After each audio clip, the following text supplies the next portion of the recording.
Nous sommes encore là ce jeudi 15 mars 2018 pour vous servir à travers ce magazine kiosque. Madame, Messieurs, merci de nous suivre. Le titre, les députés et sénateurs reprennent aujourd'hui, 15 mars, le chemin de l'hémicycle du Palais du Peuple, rentrée parlementaire, session des mars, enjeux, priorité. Vous aurez des analyses au cours de ce magazine kiosque. Entre-temps, scandale à l'Assemblée provinciale de Bazouélé. L'Assemblée provinciale est occupée par les éléments de la police. Les députés ne siègent pas sur ordre du ministre de l'Intérieur.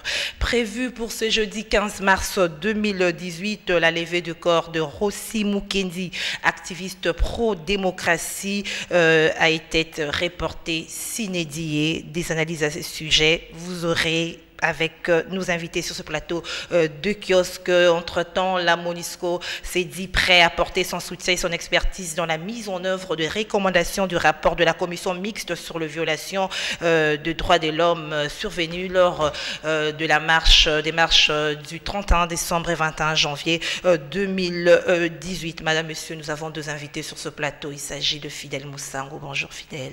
Bonjour consoeur, comment vas-tu? Je vais bien, merci. En face de lui, c'est John Lungila. Bonjour John. Bonjour, merci pour l'invitation. En forme ce matin? Oui, ça va très bien. Je suis très content de retrouver ce plateau et surtout d'être en face d'un aîné, Fidèle Moussango. Je crois que le débat sera beaucoup plus constructif que basé sur des attaques personnelles comme on en a l'habitude souvent de vivre sur ce plateau.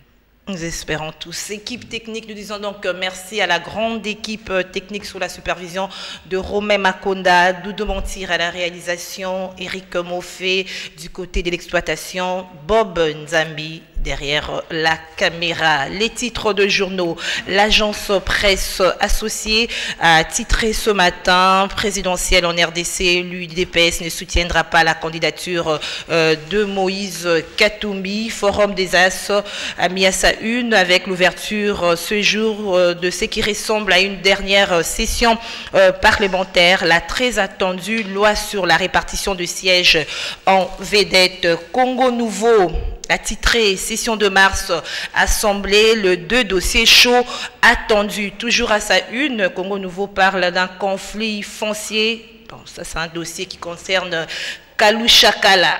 Kalouchakala, affaire foncière, conflit foncier, ça vous concerne. L'avenir, le quotidien L'Avenir a titré ce matin: aujourd'hui au Palais du Peuple, députés et sénateurs reprennent le chemin du Parlement. La Rosée, l'hebdomadaire La Rosée, a mis à sa une le revoici, faiseur de loi là-bas, Richard Mouyège, Manguez, couronnement d'un parcours de titan. C'est donc le titre de l'hebdomadaire La Rosée. Tout d'abord, nous parlons de l'arrestation de l'avocat des journalistes, Papi Mbaki. Vous avez l'information, Papi Mbaki, qui a été arrêté, il est au renseignement militaire de Kankokolo, parce que sous prétexte qu'il aurait sur lui, dans sa voiture, l'effigie de Moïse Katumbi ainsi que des Salomon Escadela. Fidèle Moussango, comment est-ce que vous réagissez par rapport à cette arrestation? Parce que quelqu'un a dans son véhicule l'effigie de Moïse Katumbi. Madame, si on trouve l'effigie de Kabila dans ma voiture, vous m'arrêtez? Pour avoir fait quoi? La question est posée. Parce que vous faites peut-être une campagne électorale avant que le vote soit donné. Si on trouve l'effigie de Kabila dans ma voiture, et il faut m'arrêter pour ça? Pour gagner quoi? Ça, c'est des choses qu'il faut condamner fermement. Il faut chercher l'officier là qui est allé arrêter l'avocat d'Enan. Il faut l'arrêter, le conduire devant les cours de tribunaux et le condamner. Nous ne sommes pas dans un... c'est pas possible. Ici, on a vraiment une facilité grave pour attenter à la liberté des gens. Et qui a donné l'ordre qu'on l'arrête? Il faut chercher cet homme-là. Quel qu'il soit, même Kabila, il faut chercher cet homme-là. Il faut qu'on arrête ce genre de comportement je dis bien, de comportements stupides. À quoi ça sert? Maintenant, si jamais, au cours de son séjour, dans le cachot de l'ANR ou de la DEMIAP, il lui arrivait un malheur, il décède. C'est ça le problème. Alors, qu'est-ce qu'on va dire encore? On va dire comme à l'époque il y avait un activiste de droits de l'homme qui est venu ici. Il a jeté un caillou qui n'a même pas atteint le véhicule du chef de l'État. On l'a pris, on l'a tapé, et puis on l'a pris, on l'a amené au cachot de... Et puis il est mort. Donc le Congo a perdu un patriote. Juste pour jeter un caillou. Il faut qu'on arrête ce genre de comportement, ça. Ça, c'est stupide. Ça n'a pas de sens. Ok, John Lungila, avoir l'effigie de Moïse Katumbi, c'est devenu une infraction? Non, je ne pense pas. Peut-être que c'est vous qui me le prenez. Et je ne dispose pas des informations sur ces dossiers. C'est vrai, je l'ai aussi appris ce matin, cette affaire. Mais je crois que je ne peux pas spéculer sur des choses dont je ne dispose pas des éléments assez fournis. Mais si tel est le cas, je crois que à chacun son travail. L'ANR n'est pas là pour prendre la place de la justice ou du tribunal ou du parquet. L'ANR est là pour veiller à la sécurité, veiller à toute information qui menace la sécurité, que ce soit de Congolais ou des autorités, même du pays. Je crois que si, par mégarde, l'avocat a disposé des éléments qui dérangent ou qui menacent la sécurité ou la paix. L'effigie de Moïse Katumbi. Je crois que c'est pourquoi j'étais en train de dire tout à l'heure, je m'interdisais de parler d'un dossier dont je ne dispose pas des éléments. Même quand même les faits sont là, est-ce que même si infraction il y en avait, c'est pas devant les cours et tribunaux? C'est ce que je viens de dire. Ça veut dire que si infraction il y en avait, en principe, c'est soit le parquet, soit le cours et tribunaux qui devaient se saisir du dossier d'office. Encore là, il faut qu'il y ait flagrance ou un plaignant. Mais dans le cas ici, c'est l'ANR qui passe à l'acte. Mais c'est déplorable aussi parce que des fois, quand l'ANR intervient, il y a des arrestations arbitraires, des fois la procédure n'est pas respectée et le droit de l'homme aussi n'est pas respecté. On tombe dans la violation de certains principes liés à la justice. Je crois qu'il faudrait procéder autrement pour éviter que l'action que l'on veut mener soit estampillée des éléments qui choquent ou qui dérangent certaines sensibilités. Ok. Merci John Lungila. Nous parlons de la rentrée parlementaire. Les députés et sénateurs reprennent les schémas du Parlement aujourd'hui. Je l'ai annoncé dans les titres. Quels sont les enjeux et les priorités de cette rentrée parlementaire selon vous? Les enjeux sont politiques, c'est clair. L'année, elle est électorale. Le calendrier a été publié par la CENI qui voudrait bien cette fois-ci que les Congolais votent avec la machine à voter.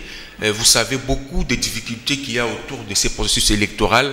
Il y a des méfiances de la classe politique, d'une certaine classe franche de la classe politique vis-à-vis de la CENI. Nous voulons que cette année, les élections soient crédibles, transparentes et démocratiques.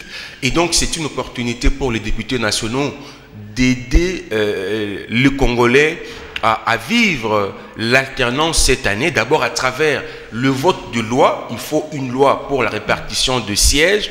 Deuxièmement, nous voulons vivre ces débats, que Nanga soit convoqué à l'Assemblée pour rassurer l'opinion, les Congolais, sur la crédibilité liée à l'usage de la machine à voter. Au-delà de cela, il y a beaucoup de choses. Le financement de la CENI, le calendrier qui doit être respecté.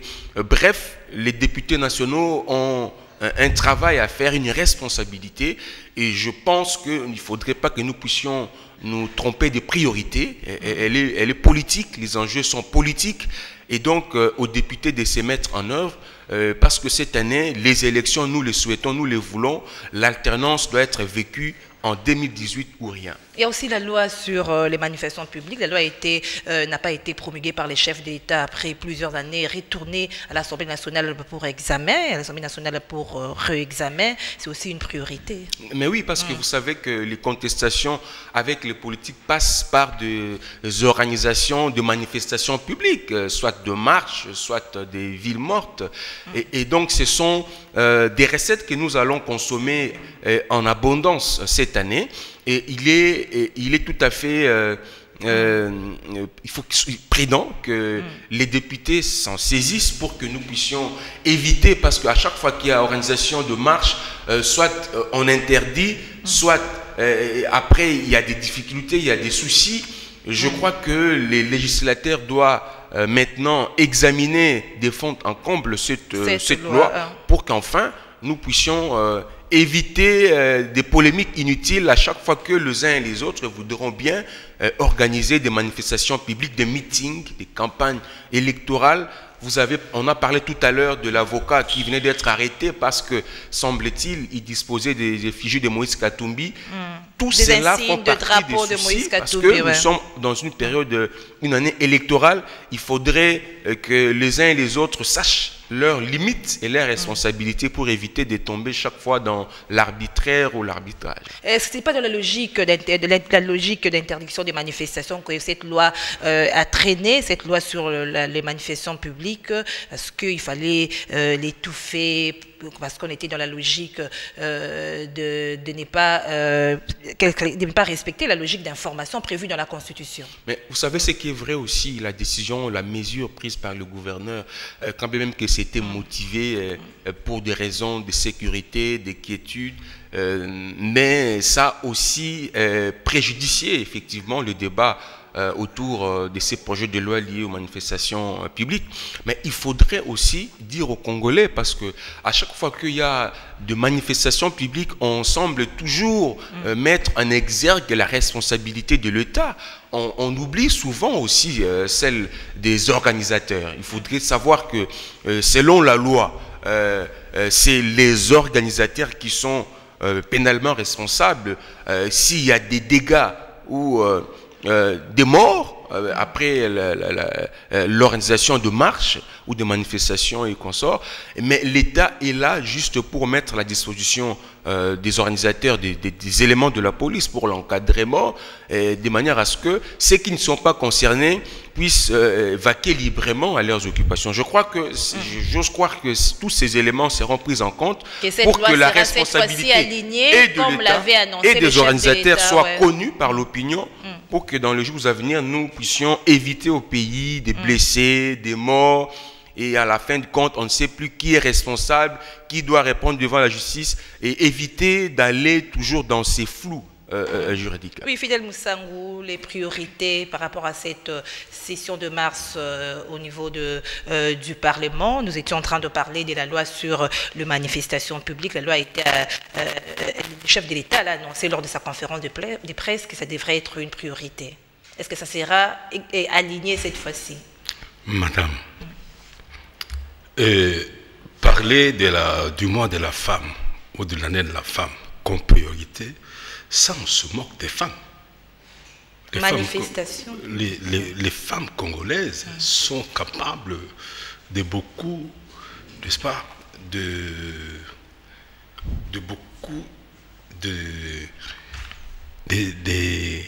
ils peuvent bouger.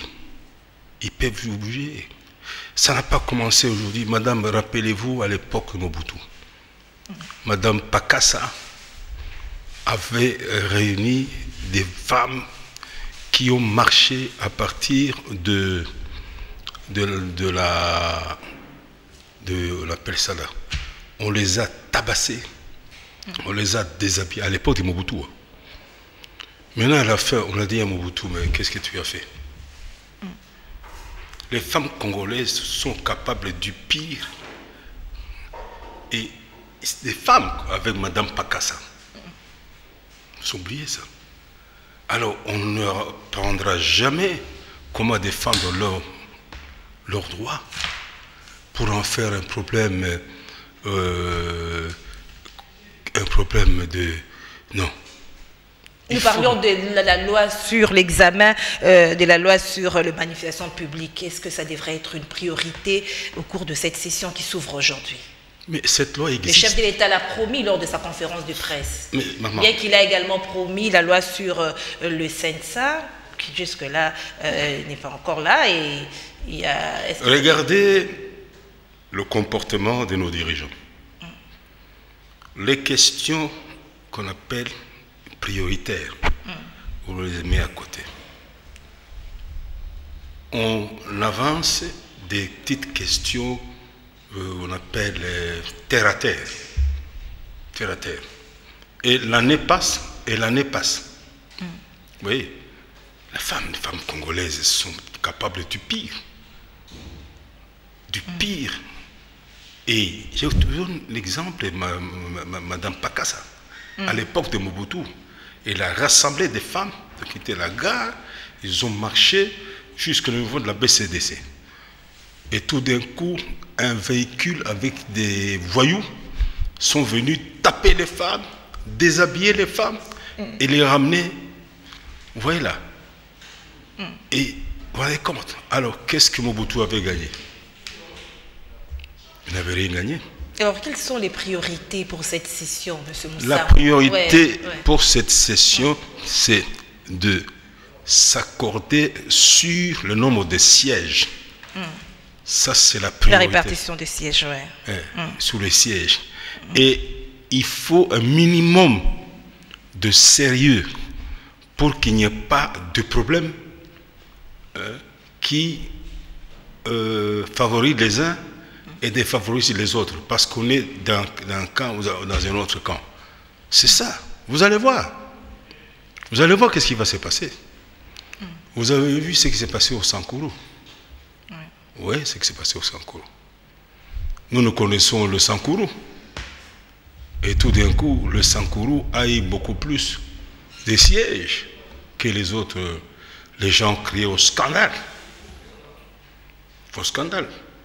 Et si on continue toujours à vouloir favoriser les uns contre les autres, les élections n'auront pas lieu. On doit avoir le minimum de sérieux. Le minimum de sérieux, ça veut dire le minimum d'esprit patriotique. Parce qu'écoutez, les élections passent, les hommes passent. Mais si vous voulez vraiment commencer à privilégier les uns contre les autres, mais si jamais il y a un troisième larron qui arrive, il va tout balayer. Il va tout balayer. Donc la priorité, ce sont la loi sur la répartition des sièges. Il y a également la recrudescence d'insécurité, M. Moussa. Maman, moi je dis, l'insécurité n'a jamais été un problème au Congo. L'insécurité au Congo a toujours été un prétexte pour ne pas organiser l'organisation des élections. C'est ça. Et ils vont le faire. Et ça va mal finir. Je vous dis, les gens ne vont pas accepter. Et si on ne fait pas attention, le feu risque de poindre à l'horizon. L'insécurité en Ituri, dans les Kassai, malgré le gouvernement a dit mettre l'insécurité fin au Kamouïda sans pour l'insécurité. Maman, quand même, moi je pose une question. Est-ce que nous sommes une république avec une armée et une police? Pour qu'il y ait des voyous venus de l'Ouganda qui viennent tuer les gens en Ituri et s'en vont dans la brousse. Qu'on nous réponde à cette question. Comme une sapo, c'est une affabulation, c'est un mensonge grossier. C'est une affabulation, un mensonge grossier. Maintenant, ça se voit maintenant. Tout ça fait partie des stratégies pour ne pas organiser les élections. Alors, si vous étiez député, qu'est-ce que vous recommanderez aux députés? Qu'est-ce que vous recommanderez aux députés, allais-je dire, c'est interpeller les ministres de la Défense, de l'Intérieur par rapport à cette question d'insécurité. Madame, est-ce que nous sommes une république où des voyous peuvent venir de l'Est, ils viennent tuer les gens, massacrer les gens, détruire les biens, faire partir les gens? Est-ce que nous sommes une république? Est-ce qu'on ne voit pas, on se moque de nous? On se moque de nous. Tout ça fait partie des stratégies pour ne pas organiser les élections. Pendant tout ce temps, moi j'ai posé la question. Kamouina Sapoula, c'est quoi? Au Kassai, il est Bakwa tel, Bena tel, ils vont se battre pourquoi? Ils se disputent quoi? C'est un mensonge. Et vous ferez quoi? Qu'est-ce que vous recommandez aux députés par rapport à cette situation d'insécurité? Madame, il faut même leur demander d'ouvrir l'œil. Parce que les gens qui interpeller les ministres de la Défense, de l'Intérieur, au cours de cette session. Il faut être beaucoup plus calme et on appelle dire les choses comme elles doivent se dire et arrêter les mensonges, dire non, ça c'est pas comme ça, voilà ce qu'il y a. Et on arrête chez soi. John Lungi, la priorité, c'est également l'insécurité à travers le pays. On est Touri, la sécurité dans les Kassai, malgré que le gouvernement avait parlé de la fin de Kamouina Sampou. La même question que je viens de poser à Fidel Moussango, qu'est-ce que vous recommanderez aux députés par rapport à cette situation d'insécurité? C'est une question qui doit être permanente. Il ne faut pas attendre seulement l'organisation des élections pour veiller à la sécurité. La sécurité, c'est une priorité, c'est une préoccupation quotidienne. C'est pourquoi la police existe, c'est pourquoi l'armée existe, c'est pour la sécurité de personnes et de leurs biens et la défense du territoire national. Et à mon humble avis, ça serait une aberration d'attendre qu'il y ait élection pour s'activer par rapport aux questions sécuritaires. Mais je crois que c'est vrai, on nous a parlé des Kamouina Sampou, je ne veux pas revenir sur ces débats, mais j'invite seulement mon aîné à aller beaucoup plus visiter, lire les livres blancs qu'avait publié le gouvernement à travers la ministre des Droits humains, Mouché Bekwa. D'ailleurs, c'est grâce à ces livres blancs que la République démocratique du Congo siège aujourd'hui comme membre du Conseil aux droits de l'homme des Nations Unies. Mais, madame, c'est vrai, pendant les élections, il faut renforcer encore la sécurité parce qu'il y a des candidats qui iront en campagne électorale parce que les pays se préparent à renouveler la classe politique. Mais M. Fidel Moussango dit que tout cela est fait pour retarder des élections. Non, mais je crois en parlant de l'insécurité à travers le pays. Je ne voulais pas aller dans le sens contraire de mon aîné, mais seulement je voulais faire cette observation. Vous savez, les élections que nous attendons cette année sont différentes de celles qu'on a vécues en 2011 et en 2006. Parce que cette fois-ci, non seulement on vient renouveler la classe politique, mais il y aura mais aussi une alternance. Ça veut dire que le chef qui est en place ne pourra plus se représenter. Il faudra une autre personne pour assurer la présidence de la République. Et la question de l'alternance au sommet de l'État, je vous assure, ne dépend pas tout simplement du peuple congolais. Il y a beaucoup de ramifications, même au niveau international, au niveau sous-régional. Je crois qu'aujourd'hui, les chefs de l'État qui est en place a vécu pratiquement pendant plus de 15 ans. Et il y a eu je voulais dire, des contrats, des partenariats, certaines clauses qui ont été conclues même, que ce soit avec nos voisins, que ce soit avec d'autres pays partenaires. Donc nous sommes en train de vivre un changement et ce changement ne dépend pas seulement du peuple congolais, même de nos partenaires. C'est pourquoi vous voyez le regard du monde sur les élections congolaises. Notre élection, nos élections intéressent le monde entier, et comme vous ne pouvez pas nous parlons d'insécurité. Si et si le changement, l'alternance au Congo va marcher sur les intérêts du Rwanda, si l'alternance au Congo va marcher sur les intérêts de l'Ouganda, de l'Angola et de Brazzaville, je vous dis, ils ne vont pas croiser le bras. Vous allez voir à tout moment des initiatives pour déranger l'organisation des élections. Alors, qu'est-ce que vous recommanderez, qu'est-ce que vous recommanderez aux députés par rapport à la situation d'insécurité? Parce que nous sommes en train de prendre les priorités de cette session. Ils doivent nous mettre dans le bain électoral. Pour une fois qu'ils nous donnent une raison afin que nous puissions croire au moins à eux cette fois-ci, parce que cette législature a fait l'objet des critiques énormes. Je crois qu'ils ont maintenant la dernière opportunité pour se racheter, ces députés, nos élus, qui nous prouvent au moins, qui nous donnent au moins une raison de plus de choix que nous avons porté sur eux en 2011. Nous voulons les élections cette année. La CENI fait ce qu'il faut en tant qu'organe en charge de l'organisation des élections, mais ce sont des députés qui doivent donner à la CENI ce qu'il faut, la loi pour encadrer les élections. Vous savez, cette année, il y aura la campagne électorale. Vous savez, cette année, ce sont des députés qui doivent nous dire s'il y aura un débat contradictoire entre les candidats à la présidentielle. Ce sont les députés qui nous diront qu'est-ce qui va se passer pendant la campagne électorale, comment protéger, sécuriser les candidats, allons-nous voter avec la machine à voter ou pas, est-ce que la CENI, qu'est-ce que le gouvernement doit mettre à la disposition de la CENI en termes de moyens pour les élections? Tout ça, c'est...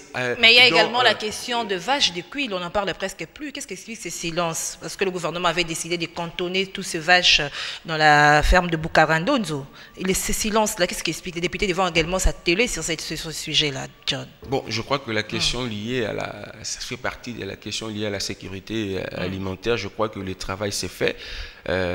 Il ne suffit pas seulement de dire une phrase sur ce plateau pour que le problème soit résolu.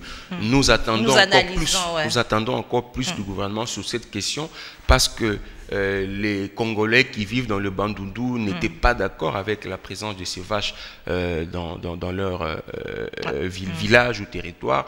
Je crois que c'est une question qui a été prise en compte par le gouvernement. J'ose croire que ces silences autour de cette question fait également suite à la solution trouvée à ces problèmes. Pour éviter le conflit entre ces éleveurs et les agriculteurs autochtones. Oui, je crois que c'est ce que je dis. J'ose croire que, parce que vous savez qu'à un certain moment, c'était pratiquement l'actualité, on en parlait dans tous les sens, et les silences qu'on enregistre ces derniers temps, peut-être nous renseignent sur la solution trouvée sur cette question-là. Fidèle Moussango, la question de vaches, ça devrait également être une priorité. Les députés devraient s'atteler sur ça. Madame. Le silence, on n'en parle presque plus. Depuis des dizaines d'années, nous n'avons jamais vu des vaches quitter soi-disant Kalemi pour être vendues à Kinshasa. Ça, c'est une histoire qui est très... Il s'agit d'un... Attention, ça, il faut faire attention là. Nous n'avons jamais vécu ça à Kinshasa. Et puis, comment les vaches peuvent quitter Kalemi? Ils viennent, et on ne l'a jamais su. Maintenant, il y a une campagne de mensonges pour dire oui, les vaches là sont arrivées à Cabinda. Oh, sont arrivées à... mais nous n'avons jamais entendu parler de ça. Pourquoi?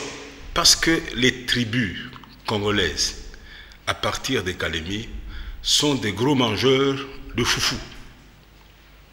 Depuis longtemps, de foufou. Et vous croyez, ils vont laisser passer les vaches sans les acheter? Oui, ils vont demander d'acheter. Et on vous dit non, le kilo est à 6 dollars. Mais tout d'un coup, ça, moi je dis, il y a un problème fondamental. Et actuellement, on n'en parle plus. Il y a un silence. Qu'est-ce que c'est ce silence selon vous? Moi, j'ai appris que les tribus congolaises à Kikwit ont acheté les vaches. Et les transporteurs de ces vaches sont rentrés chez eux. Ça, c'est un élément. Un autre élément est ceci. Les tribus pygmées dans Koundelungu, à qui on avait refusé de vendre les vaches, sont allés tuer ces vaches. Tuer ces vaches et se sont partagés là-bas. Vous voyez déjà, il y a un problème fondamental. Oui. Vous voyez là, ça c'est ce que j'ai appris. Mais moi, journaliste congolais, donc historien du présent, je n'ai jamais entendu parler des vaches qui sont venues de Calémie. Je n'ai jamais entendu parler. Je dis, mais comment? Ils sont venus comment? Donc il y a encore un complot, attention, qui risque d'éclater un matin. Et ça va y avoir un conflit entre les autochtones agriculteurs et ces éleveurs qui sont... Non, le problème d'abord se pose. Ouais. Vous venez avec des vaches. On vous dit, oh, c'est 8000 vaches. Ah bon? 8000 vaches. Et tout d'un coup, non, non, ils sont Bukangalozo. Alors on pose la question. Donc, Bukangalozo, au lieu de servir de terrain pour faire le maïs, le manioc, tout d'un coup, on dit non, non, non, on va élever les vaches là-bas. Alors on s'est dit, mais qu'est-ce que c'est comme histoire? Oui, déjà. Oui, déjà. Allez, nous nous rendons dans le Bas-Zouélé, où on nous a parlé des scandales à l'Assemblée provinciale où les députés ne siègent plus. Il y avait une motion de censure contre le gouverneur, mais curieusement, pour que le gouverneur, au lieu de venir avec ses éléments de défense, il y a la police sur ordre du ministre de l'Intérieur qui interdit toute entrée, même aux administrateurs, aux députés. Monsieur Moussangou, ce n'est pas la première fois que le gouvernement central agisse de la sorte sur le gouvernement provincial, l'Assemblée provinciale. Mouva, ministre de l'Intérieur, il est sur trace de ses prédécesseurs. Madame, tout ça pose le problème de la bonne gouvernance. Tout ça pose le problème des recettes de l'État pour payer des députés provinciaux, pour payer les gouverneurs provinciaux, pour payer les administratifs. Alors, quand ils en ont marre, qu'est-ce qu'ils font? Ça éclate. Ça éclate. Alors ici à Kinshasa, qu'est-ce qu'on fait? On ferme. On dit, n'y allez pas. Décision plus ou moins sage. Mais en attendant, on ferme les gens, il faut le payer. Il faut le payer. Oui, il faut le payer. Et pourquoi on a fermé? Et plutôt la rentrée prévue ce 30 mars, à l'Assemblée provinciale de Bas-Zouélé. Ça va aller mal. Regardez le nombre de gouverneurs qu'on a fait partir à X, Y, Z, ici au Kwango, au Kouilou. Non, ça devient effarant. Nous ne sommes plus une république. Parce que quand il y a quelques recettes, le gouverneur, il distribue entre les gens qui sont là. Alors, ceux qui n'ont rien reçu, ils montent un coup. Et puis, finalement, il y a le ministre de l'Intérieur qui intervient avec une brutalité. Il empêche les députés de faire leur travail de contrôle parlementaire. Voilà. Vous voyez. Alors, il faut arrêter ça. Nous sommes dans une pétaudière maintenant. Les gens font n'importe quoi. Oui. John, sur quelle base juridique repose cette décision du vice-premier ministre, ministre de l'Intérieur? Merci madame pour la question. Deux petites précisions. D'abord concernant le vache. C'est vrai, si vous allez dans le Bandundu, j'y étais, ça fait pratiquement un mois, j'étais à Massimanimba. Si vous restez à Massimanimba, juste même devant le siège de Kinkemulumba, à chaque 10 minutes, vous allez voir, il y a toujours passage de vaches. S'ils ne sont pas une dizaine, si pas 15, si pas 20 et consorts. Donc, ils viennent toujours, ils proviennent toujours des Kikwit. Ils ont tendance à aller à venir vers Kenge, vers Kwango, donc vers Kinshasa. Et moi-même, personnellement, j'étais à Kingunji, toujours dans le Massimanimba. Je suis allé pour un travail. Les habitants m'ont remis un cadeau qui était une vache que j'ai ramené pratiquement 2 semaines après à Kinshasa. Et donc, la présence de vaches à Kinshasa ne pouvait pas étonner le grand frère parce que en grand nombre, c'est pas le Taoui. Mais par rapport à votre question, vous savez, il se pose un problème sérieux dans des provinces issues de démembrement. Les députés provinciaux ne maîtrisent pas encore leur travail. Vous savez, les députés provinciaux de 2006-2011 ont quand même bénéficié de sessions de formation sur les us et coutumes parlementaires, comment un député doit se comporter, ses responsabilités, son attitude, son langage et consorts. Mais ce n'est pas le cas cette fois-ci, parce que les députés, surtout dans des provinces nouvellement créées, ils se laissent faire. Ils font des confusions. Et ils pensent que l'argent encaissé par les gouverneurs est destiné au partage. Ça veut dire, si le gouverneur a signé un contrat et qu'il y a de l'argent qui entre dans la caisse, cet argent est à partager. Si le gouverneur... John, ma question était de savoir sur quelle base juridique repose cette décision du vice-ministre de l'Intérieur. Vice-premier ministre. Vous voyez tout ce qui se passe. On l'a vécu dans le Haut-Katanga, Lualaba ne pouvait pas étonner. Et si le vice-premier ministre de l'Intérieur prend une telle décision, mais c'est de sa responsabilité, c'est sa mission, ça fait partie de son job description. Donc, c'est le ministre de l'Intérieur qui est le patron de la territoriale, c'est lui qui est pratiquement le patron de tous les gouverneurs, c'est lui, et effectivement, le chef de l'État.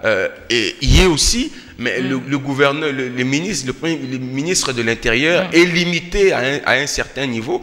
Il peut prendre une décision telle que la fermeture ou la suspension des activités au niveau des assemblées ou au niveau il est censé collaborer avec eux au lieu de les humilier. C'est pratiquement une humiliation. Mais c'est une décision préventive, je voulais dire. C'est juste une décision pour le temps de trouver la solution, le temps de régler le problème. Parce que vous n'allez pas laisser les gens en conflit, peut-être qu'ils vont s'en remettre au biceps, mais il faut d'abord suspendre les activités et résoudre le problème. Parce que les institutions doivent fonctionner sans problème. Ils ne peuvent pas fonctionner tout en ayant des problèmes qui gênent son fonctionnement.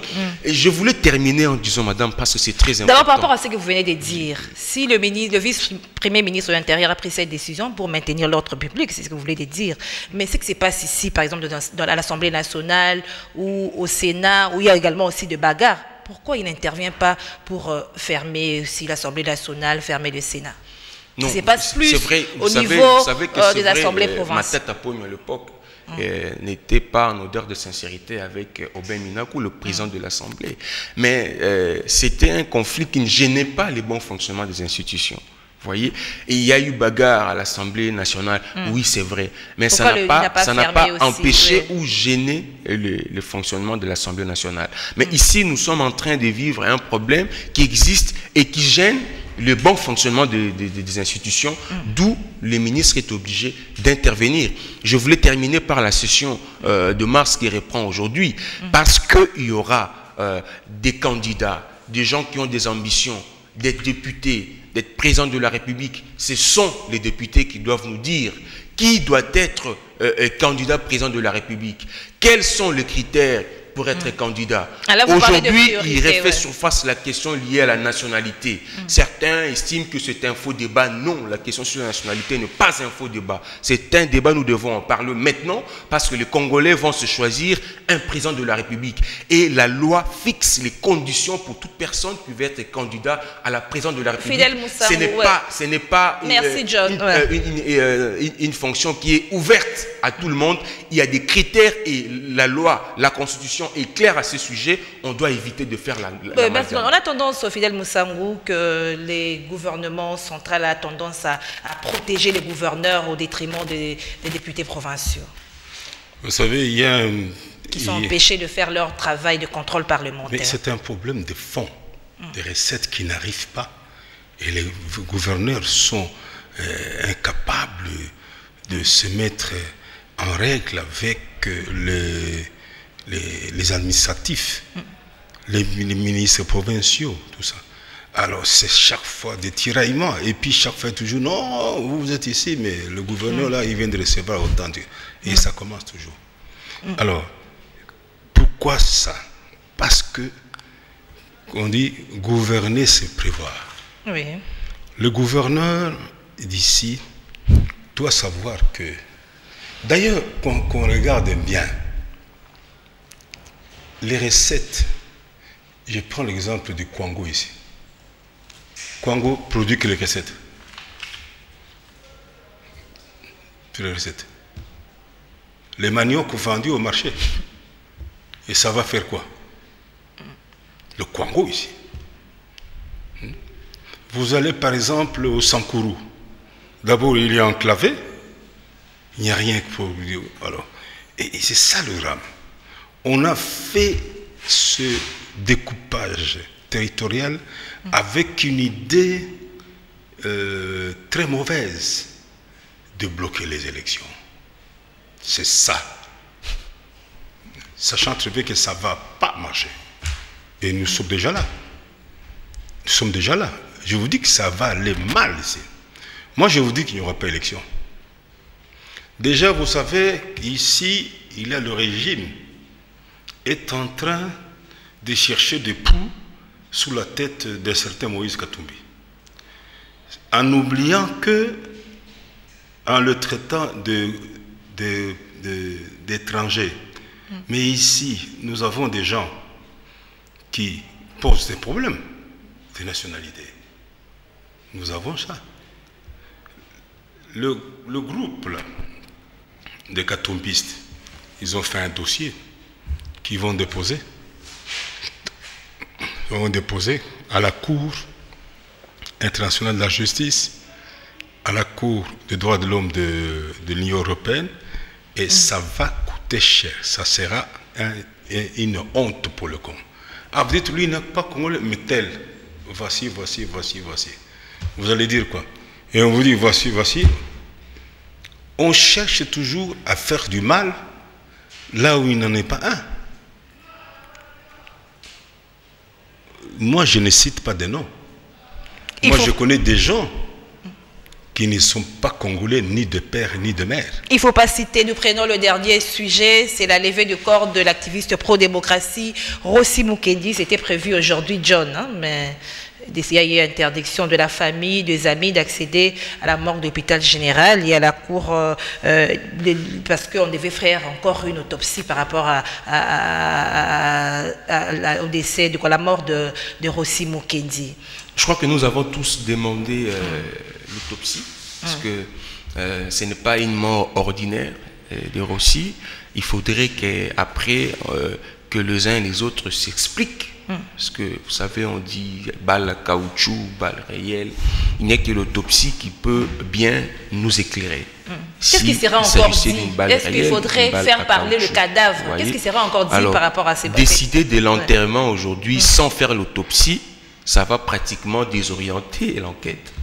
Je me demande pourquoi tout ce temps, ça n'a pas été fait, pourquoi il fallait mettre beaucoup de temps pour faire l'autopsie.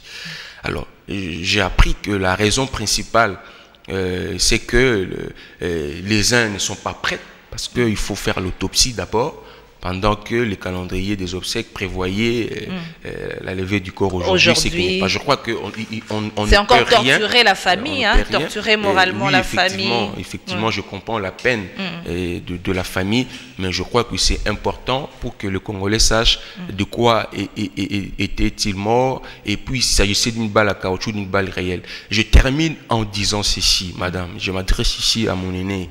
Vous savez, il faut que nous puissions éviter à nos élections toutes ces questions liées à la nationalité. Du dossier Rossi Mukendi. J'étais en train de dire, je crois que j'ai répondu à cette question. Je voulais profiter des secondes qui me restent. Vous parlez de l'autopsie, il y a encore du temps, c'est moi qui... Alors, c'est ce que je dis tout à l'heure, l'autopsie doit être faite avant. Qu'est-ce que cette nouvelle autopsie va changer, John? L'autopsie va nous permettre... On connaît déjà que Rossi est mort, que ce soit par balle réelle, que ce soit par balle en caoutchouc. Vous savez que si Rossi est mort par balle réelle, c'est très grave. C'est très grave. Ça veut dire qu'il faut qu'il y ait des arrestations, il faut que les responsables soient mis devant la justice. Je ne vois pas seulement le brigadier qui sera aux arrêts. Même les officiers supérieurs et les responsables de la sécurité de la ville, du district et consorts seront aussi arrêtés. Mais si Rossi est mort d'une balle à caoutchouc, je crois que les choses peuvent s'expliquer autrement. Alors, les débats, c'est autour de cette polémique-là. Et il n'y a que l'autopsie qui peut aujourd'hui nous dire, voilà, le compatriote a été tué par une balle réelle, une balle à caoutchouc. C'est important. Sinon, quel élément supplémentaire la justice veut prouver, selon vous? L'élément supplémentaire, c'est de confirmer ce que je viens de dire tout à l'heure.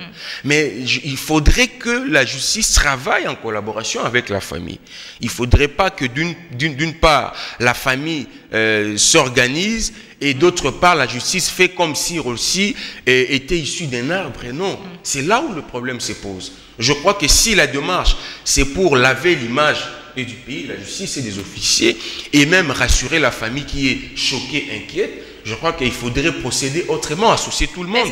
J'ai apprécié personnellement,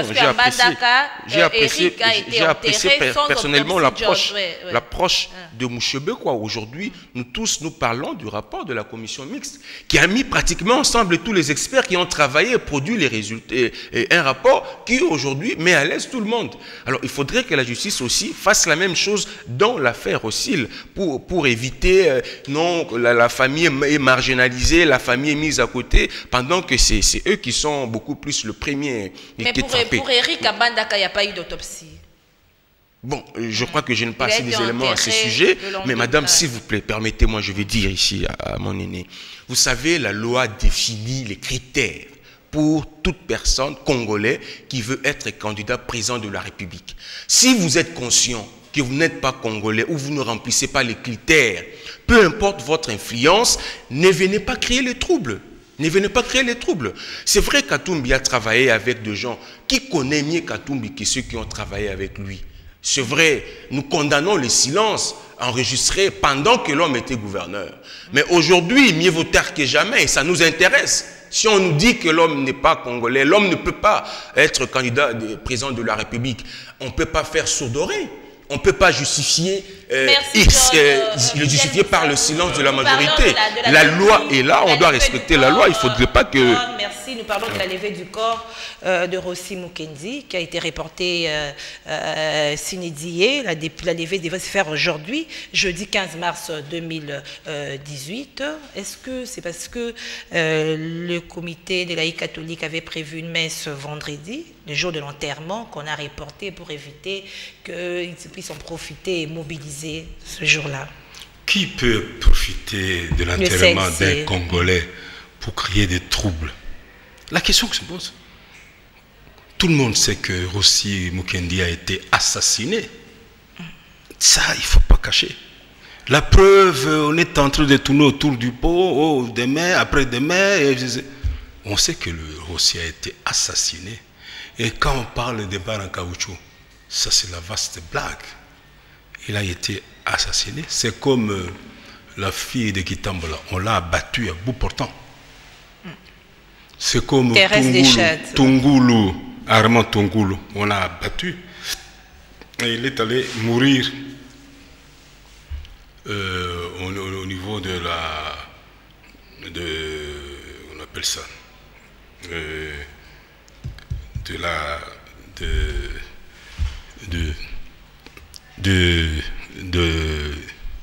comment on appelle ça? Au palais de la, non, au palais de la nation. On l'a abattu. Et on n'a jamais su où on l'a enterré et qu'il a tué. Le dossier a été tourné. On est dans cette affaire-là. Donc ici, on peut tuer quelqu'un et on tourne la page. C'est très dangereux, ça. On va abattre les gens, balles perdues, ou bien balles à caoutchouc, ça c'est une mascarade. Tungulu jusqu'aujourd'hui, on ne sait pas l'enterrer, et on ne sait pas qu'est-ce qui s'est passé. Alors, selon vous, cette nouvelle autopsie ne changera rien par rapport à la mort de... Non, l'homme est mort. Ce qu'on a voulu, c'est depuis longtemps qu'on lui réserve ce qu'on appelle des obsèques dignes de son nom. Et que l'État congolais puisse dédommager la veuve et les enfants. Il n'y a que ça. Dédommager la veuve et les enfants. Vous voyez? C'est comme pour l'homme de la VSV. Ah, il y a toujours des choses qui énervent et qui peuvent se retourner un jour contre les véritables assassins. Parce que les témoignages existent.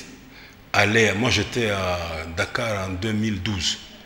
J'ai vu Mokalaï, je l'ai vu. On a eu un entretien avec lui. Je dis, oh, ça c'est autre chose. Alors, arrêtez de vouloir toujours tromper, la vérité est implacable. Voilà, la vérité est implacable, c'est par ce mot que nous mettons fin à Kiosque. Merci John. Vous voulez peut-être ajouter un mot? Oui, je crois que nous devons ouvrir un débat sur la question de la nationalité et les critères pour toute personne qui voudrait bien être candidat président de la République. Ça sera au prochain numéro de Kiosque. Merci à vous, fidèles téléspectateurs et auditeurs de la Radio Liberté Kinshasa. Merci d'avoir suivi ce magazine Kiosque. Nous nous retrouvons demain à la même heure. Au revoir.